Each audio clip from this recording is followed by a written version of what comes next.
Dans moins d'un mois, l'Université Gaston Berger de Saint-Louis étrennera son nouveau bâtiment pédagogique, un projet de l'État du Sénégal mis en œuvre par le ministère du Renouveau urbain, de l'Habitat et du cadre de vie à travers l'Agence de construction des bâtiments et édifices publics.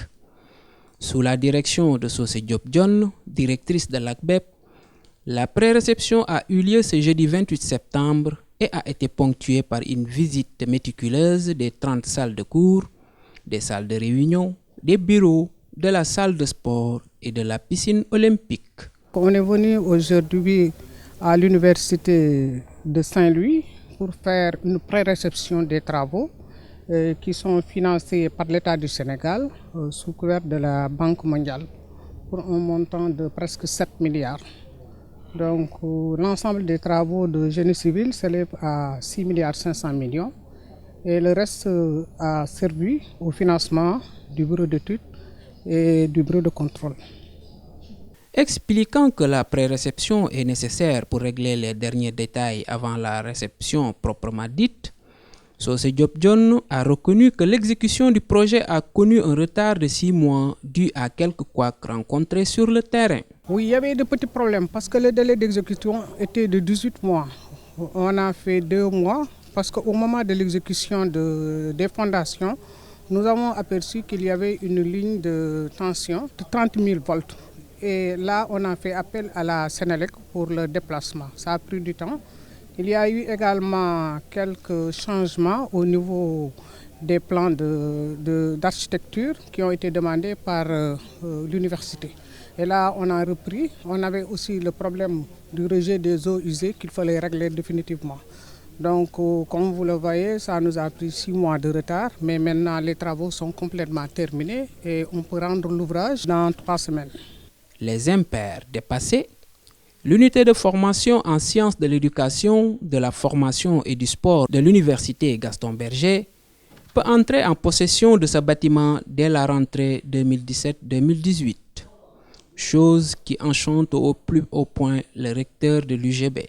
Donc nous sommes à la rentrée, en période de rentrée, en réceptionnant ce bâtiment et en pouvant l'occuper dans un mois. Évidemment, l'Université Gaston Berger va avoir un bon départ pour l'année 2017-2018.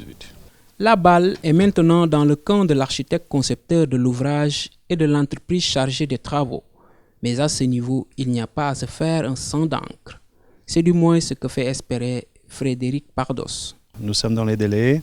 D'ailleurs, l'entreprise des travaux aura 3 semaines pour terminer justement de compléter les petites corrections à réaliser. Bon, comme vous voyez, il s'agit simplement de finition, pose de dernier équipement. Et le bâtiment a été déjà inspectionné et donc il est complètement fini. Donc une fois que ces corrections seront réalisées, le bâtiment est prêt à l'utilisation. Quid du charme du bâtiment pédagogique? Bon, c'est un bâtiment qui a été conçu avec une architecture bioclimatique parce qu'on voulait qu'il y ait un maximum de confort des étudiants. Donc le bâtiment est conçu avec un système de double façade et de protection solaire justement pour amener la fraîcheur aux espaces intérieurs. C'est un bâtiment aussi qui a été conçu pour le confort des étudiants et des espaces extérieurs après la sortie des cours. C'est pour ça que vous allez voir de grandes coursives et de grands espaces couverts et abrités justement pour les périodes hors cours. C'est un bâtiment aussi écologique puisque nous avons mis en place une station d'épuration des eaux avec recyclage de boue qui nous permet de réinjecter les eaux recyclées dans le réseau d'arrosage du campus. C'est aussi un bâtiment qui est conçu pour un très faible entretien. Donc c'est des matériaux locaux, c'est des matériaux solides. Donc on a beaucoup pensé à ce volet-là. Le système d'éclairage, c'est des systèmes d'éclairage aussi économiques qui sont conçus de façon à avoir plusieurs circuits. Et en général, nous avons recherché vraiment l'utilité, la fonctionnalité, la modularité du bâtiment. C'est un bâtiment, je dois terminer de dire qui est adapté aux normes internationales, adapté à l'accessibilité aux personnes à mobilité réduite et qui est aux standards internationaux du point de vue de la technique de construction.